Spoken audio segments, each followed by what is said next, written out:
అందరికి నమస్కారం. నేను శిరీష. ప్రస్తుతం మనతో పాటు ఉన్నారు శ్రీ శుభంకరి పీఠం వ్యవస్థాపకులు స్మార్త నరహరి బ్రహ్మశ్రీ దుగ్గిరాల యాజ్ఞవల్క్య దిలీప్ శర్మ గారు. గురుగారితో మాట్లాడదాం. గురుగారు నమస్కారం అండి. నమస్కారం. గురుగారు, చూస్తుండగానే 2025 సంవత్సరం అయిపోయింది. 2026 ఆంగ్ల నూతన సంవత్సరానికి వచ్చేసాం. ప్రతి ఒక్కరికి ఉంటుంది మా రాశి వారికి ఎలా ఉంటుంది, ఎలాంటి జాగ్రత్తలు తీసుకోవాలి అని. సో ముఖ్యంగా చూసుకుంటే మరి కన్యా రాశి వారికి 2026 సంవత్సరం ఎలా ఉంటుందంటారు, ఎలా కలిసి వస్తుందంటారు? ఆర్థిక పరంగా, ఆరోగ్యపరంగా ఎలాంటి జాగ్రత్తలు తీసుకోవచ్చు అంటారండి? ఓం శుభంకర్యే నమః. కన్యారాశి వారికి 2026-27 సంవత్సరంలో ఆదాయం 8, వ్యయం 11, రాజ్యపూజ్యం 3, అవమానము కూడా 3. ఈ యొక్క సంవత్సరంలో కన్యారాశి వారికి దశమ లాభ వ్యయములో గురుడు, షష్టమ స్థానములో రాహువు, సప్తమ స్థానములో శనేశ్వరుడు, వ్యయ లాభస్థానాలలో కేతువు సంచారంలో ఉన్నారు. సో వీటి యొక్క గోచారవృత్యా ప్రభావముల చేత రియల్ ఎస్టేట్ రంగంలో ఉన్నటువంటి కన్యారాశి వారికి చాలా చక్కగా ఉంటుంది. వారు చాలా చక్కగా సంపాదించుకోగలుగుతారు. అలాగే ఆర్థికపరమైనటువంటి లాభాలని కూడా వీళ్ళు చూస్తారు.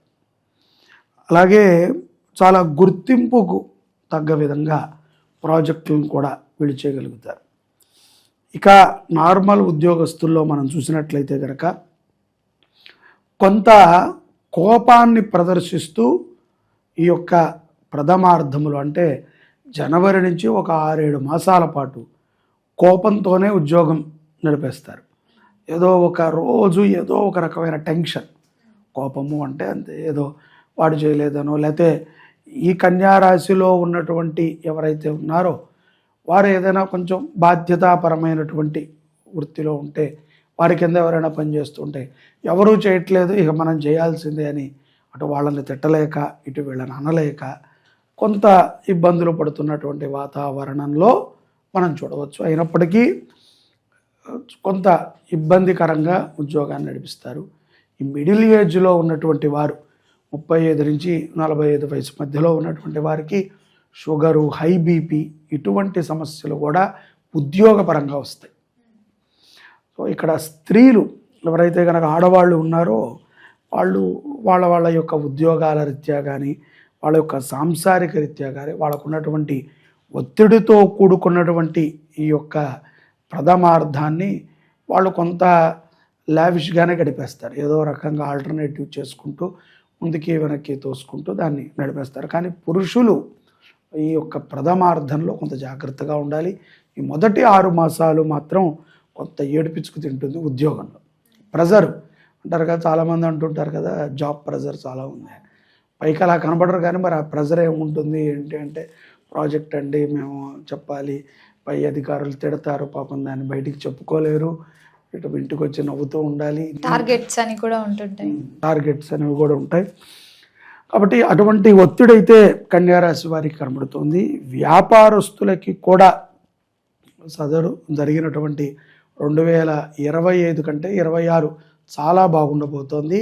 అలాగే కొత్త కొత్త ప్రాజెక్టులను చేస్తారు. కొత్త నిర్ణయాలని, చాలా కొంత సాహసోపేతమైనటువంటి నిర్ణయాలనే వీళ్ళు తీసుకుంటారు అని మనం అనుకోవచ్చు. ఇక్కడ ప్రత్యేకంగా మనము కొన్ని మీద శ్రద్ధలు పెట్టుకోవాలి. ఆ ప్రత్యేకమైనటువంటి విషయాలు ఏమిట్రా అంటే, మనం అప్పు ఇవ్వకూడదు, అప్పు తీసుకోకూడదు. అప్పు ఇచ్చే దాంట్లో అయితే అసలు ఉండకూడదు, అప్పు తీసుకునే దాంట్లో ఉన్న తీర్చగలం. అప్పు అడగటానికి కూడా మనము భయముతోనో భక్తితోనో లేకపోతే మనకెందుకు రాని దూరంగానో ఉండాలి. పొర్రపాటున అప్పు అడిగామా తీర్చడం చాలా కష్టం. మన దగ్గర లేదు అని మనం అనకూడదు, తీర్చడం కష్టం, ఆ సమయానికి రాదు. అలాగే ఇచ్చామా తీర్చేవాడు మనకి దొరకటం కష్టం. సో అది కూడా మనకి ఇబ్బంది. అందుకని చాలా జాగ్రత్తగా ఉండాలి. వాహన సౌఖ్యాలు కూడా ఈ మార్చి తర్వాత వీళ్ళకి చాలా లాభిస్తాయి. విదేశాలకి కొంతమంది ఈ యొక్క ఉద్యోగస్తుల్లో కొంత హై ప్రొఫైల్ ఉన్నటువంటి వారు ఏదో చూడటానికి తిరగటానికి వెళ్ళి రావచ్చు. ఉద్యోగపరంగా విదేశాల్లో స్థిరపడాలనుకున్నటువంటి వారికి కొన్ని కష్టాలు ఉంటాయి. ఎందుకంటే గురుడు బాగున్నప్పటికీ శని లాభస్థానంలో లేకపోవడం చేత ఊరికిన అటు ఇటు తిప్పి గ్రైండర్ లాగా చివరికి ఒక దగ్గర ఆపుతాడు. మయ్యా అనుకునేటప్పుడు మళ్ళీ గ్రైండర్ చర్రని తిప్పుతుంది. అందుకని ఏంటంటే ఆ ప్రెజర్ బాగా ఉంటుంది. అన్నిట్లోనూ ఒత్తిడులు ఉన్నాయిలేండి, వాళ్ళు రేపట్లో చెప్పుకోకూడదు కదా, అన్ని వృత్తుల్లో ఒత్తిళ్ళు ఉన్నాయి. కాబట్టి మనం కొంచెం జాగ్రత్తగా తెలివితో వ్యవహరించడం మంచిది. అలాగే ఏదైతే కనుక కుటుంబపరమైనటువంటి కార్యక్రమాలు ఉంటాయో, ఫంక్షన్లు ఉంటాయో వాటికి ముఖ్య అతిథులుగా పిలుస్తూ ఉంటారు. ఆ పెద్ద పెద్ద వారితో కూడా వీరికి చాలా గొప్ప పరిచయాలు ఉంటాయి. సో అందుకని కుటుంబ పరంగా కూడా ఆహ్లాదంగా గడుపుతారు. కొన్ని సందర్భాల యందు నలుగురు ముందు కూడా గొప్పవారిగా కనిపిస్తారండి. ఇప్పుడు 10 మంది ఉన్నారు అంటే నానా రాశుల వాళ్ళు 10 మంది ఉంటే కన్యా రాశి వాడిని మనం గుర్తుపట్టచ్చు. కొంచెం స్టైలిష్గా, కొంచెం కనిపించే విధంగా, నలుగురు చూసే విధంగా ఉంటాడు, ఆకర్షణీయంగా ఉంటాడు అని మనం అనుకో. అది ఎవరైనా స్త్రీ పురుషులైనా. తస్మాత్ కొంత ఇలా పడటం వల్ల, దృష్టి వల్ల నెగిటివ్ ఇంపాక్ట్లో ఉంటారు. తర్వాత అనుకుంటారు ఏదో చిన్నపాటి రోగానికి కూడా భయభ్రాంతులు అవుతారు. ఏదో చిన్న జలుబు చేసినా కూడా భయభ్రాంతులు, చిన్న దగ్గు వచ్చినా కూడా భయభ్రాంతులు అవుతూ ఉంటారు. కాబట్టి జాగ్రత్తగా ఉండడం అవసరం. అలాగే భూమి కొనుగోళ్ళు విషయంలో కూడా కుటుంబ సభ్యుల యొక్క నిర్ణయాలను తీసుకుంటూ ఉంటారు. కొన్ని సందర్భాల యందు మాయాతీతమైనటువంటి వ్యక్తులు, మాయాతీతమైనటువంటి సందర్భాలు, అంటే అక్కడ ఏమీ జరిగి ఉండదు, కాకపోతే ఏదో జరిగిపోయిందేమో అని ఒక మాయ, ఆ భ్రాంతిలో ఒక 4-5 రోజులు, వారం రోజులు గడిపేస్తారు. భ్రాంతి. తీరా చూస్తే అక్కడ ఏమీ ఉండదు. అది భార్య మీద, భర్తకి, భర్త మీద ఏదైనా అనుమానం, తీరా చూస్తే అక్కడ ఏముండదు. ఏ అనుమానం ఉంటుందా బొంద? ఏముండదు. పిల్లల విషయంలో కూడా మంచి నిర్ణయాలను తీసుకుంటారు. వారి యొక్క భవిష్యత్తు కోసమై వీరు చేసేటువంటి ప్రయత్నాలు సఫలీకృతమవుతాయి. ఆరోగ్యపరంగా కూడా చింతన లేనటువంటి కొన్ని రోగాలు, అంటే పెద్దగా మనం చెప్పుకోకర్లేదు కానీ ప్రథమార్థంలో, ద్వితీయార్థంలో మాత్రము సెప్టెంబర్ తరువాత తండ్రి గారి ఆరోగ్యం గురించి కానీ, లేకపోతే ఏదైనా ఇంట్లో వ్యక్తులకి సంబంధించి ఒక పురుషుల ఆరోగ్యం గురించి కన్యారాశి వారు ఎక్కువగా చింతించాల్సి వస్తుంది. కొంత మనసుని కురించి వేస్తుంది. పోలీస్ స్టేషన్ వ్యవహారాలు, కోర్టు, అవన్నీ కూడా కొంచెం మంచి ఫలితాలనే ఇస్తాయి. ఇవన్నీ కూడా వీళ్ళకి మార్చి నుంచి స్టార్ట్ అవుతాయి కోర్టు వ్యవహారాలు. అవి జూన్, జూలై కల్లా కొంచెం మంచి ఫలితాలనే, లాభ ఫలితాలనే పొందుతారు. అలాగే వాక్కు కూడా పటుత్వం ఏర్పడుతుంది, మంచి పటుత్వం ఏర్పడుతుంది. వీరి దగ్గర రహస్యాలు దాగటం కష్టం. సో అందుకని మనం సీక్రెట్లు చెప్పడం, సీక్రెట్లు ఏమైనా చెప్పినా కూడా రహస్యాలు దాగవు. అలాగే వీరు చేసేటువంటి ప్రయత్నాలు కూడా సఫలీకృతమవుతాయి. పిల్లలకి కూడా కొంచెం మంచి భవిష్యత్తు ఉంటుంది, కానీ ఉన్నత చదువుల కోసం వీరు చేసేటువంటి ప్రయత్నాలు చాలా కఠినంగా చేయాలి. ఏదో నార్మల్గా ప్రయత్నం చేస్తే అవ్వదు.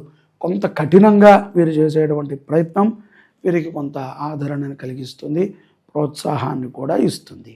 దైవబలం కూడా సకాలంలో లభిస్తుంది. లబ్ధి చేకూరేటువంటి పనులు కొన్ని చేస్తూ ఉంటారు. అలాగే దాన ధర్మాలు, కొంచెం ఆధ్యాత్మికమైన చింతన, భయము, భక్తి ఎక్కువగా కలిగి ఉంటారు అన్నమాట. గురుగారు, మరి మొత్తం మీద ఈ కన్యారాశిలో ఉన్న రాజకీయ రంగంలో ఉన్న వారికి ఎలా ఉంటుందంటారు? రాజకీయ రంగం వారికి ప్రముఖంగా మనం చెప్పుకోవాలి అంటే కనుక ఎక్కువగా లాభం ఉన్నది అని అంటాం కంటే కూడా పేరు ప్రఖ్యాతులను సంపాదిస్తారు. వాళ్ళు అనుకుంటారు ఏదో కాంట్రాక్ట్లు కావాలి, అవి దానికంటే కూడా మంచిగా పేరు ప్రఖ్యాతులు లభిస్తాయి. అలాగే గుర్తింపు కూడా సెప్టెంబర్లో బాగా వస్తుంది వీళ్ళకి. సెప్టెంబర్ నుంచి డిసెంబర్ మధ్యలో మంచి గుర్తింపును కూడా వీళ్ళు పొందగలుగుతారు. అలాగే కొంత సహాయ దృక్పథతో కూడా ఉంటారు రాజకీయ నాయకులు. గురుగారు, ముఖ్యంగా అకస్మాత్తుగా ధనలాభం అని అనుకోకుండా ఎవరైనా డబ్బులు ఇవ్వడం, మనకే ఎక్కడైనా డబ్బు దొరకం, అట్లాంటివి ఏమైనా జరిగే ఛాన్సెస్ ఉన్నాయంటారా? అకస్మాత్ ధనలాభం జరగచ్చేమో కానీ మనకి డబ్బు దొరకటం అనేది జరగదు. మంచి ప్రశ్నే, కానీ అలా డబ్బు దొరికితే అందరూ అక్కడక్కడే తిరుగుతూ ఉంటారు కదమ్మా. డబ్బు దొరకదు. కాకపోతే ఏంటంటే కాకతాళీకంగా ఎక్కడో మనము ఎవరికో ఇచ్చింది మర్చిపోయి ఉంటాం, లేదు రాదు అనుకున్నది కలిసి వచ్చేటువంటి సందర్భాలు ఈ యొక్క సంవత్సరం జూలై తర్వాత కొంచెం వీళ్ళకు ఉంటాయి. అది కలిసి రావటం అది. కలిసి రావడం. గురుగారు మరి మొత్తం మీద ఈ సంవత్సరంలో కన్యా రాశి వారికి ఏ దైవారాధన బాగుంటుందంటారో, ఎలాంటి పరిహారాలు చేయొచ్చు అంటారు? వీళ్ళు హనుమంతుడిని ఆరాధన చేయడం మంచిది. హనుమంతుడు కానీ సుబ్రహ్మణ్య స్వామి కానీ ఈ ఇద్దరిని చాలా చక్కగా ఆరాధన చేయటం మంచిది. ఆరోగ్యపరంగా చిన్న చిన్న వాటికి ఇబ్బంది పడకూడదు. వ్యాయామం ఎక్కువ చేయాలి. అలాగే మధ్యవర్తిత్వం ఉండటము, మోసపోవటము, చెప్పుడు మాటలు నమ్మటము మానేయాలి. ఇవి 3 మానేస్తే ఆరోగ్యం చాలా బాగుంటుంది. గురుగారు మొత్తం మీద 2026లో కన్యా రాశి వారికి ఎలా ఉండబోతుంది, ఎలాంటి జాగ్రత్తలు తీసుకోవాలో తెలియజేసినందుకు ధన్యవాదాలు. నమస్కారం.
అందరికి నమస్కారం. నేను శిరీష. ప్రస్తుతం మనతో పాటు ఉన్నారు శ్రీ శుభంకరి పీఠం వ్యవస్థాపకులు స్మార్త నరహరి బ్రహ్మశ్రీ దుగ్గిరాల యాజ్ఞవల్క్య దిలీప్ శర్మ గారు. గురుగారితో మాట్లాడదాం. గురుగారు నమస్కారం అండి. అందరికి నమస్కారం. నేను శిరీష. ప్రస్తుతం మనతో పాటు ఉన్నారు శ్రీ శుభంకరి పీఠం వ్యవస్థాపకులు స్మార్త నరహరి బ్రహ్మశ్రీ దుగ్గిరాల యాజ్ఞవల్క్య దిలీప్ శర్మ గారు. గురుగారితో మాట్లాడదాం. గురుగారు నమస్కారం అండి. అందరికి నమస్కారం. నేను శిరీష. ప్రస్తుతం మనతో పాటు ఉన్నారు శ్రీ శుభంకరి పీఠం వ్యవస్థాపకులు స్మార్త నరహరి బ్రహ్మశ్రీ దుగ్గిరాల యాజ్ఞవల్క్య దిలీప్ శర్మ గారు. గురుగారితో మాట్లాడదాం. గురుగారు నమస్కారం అండి.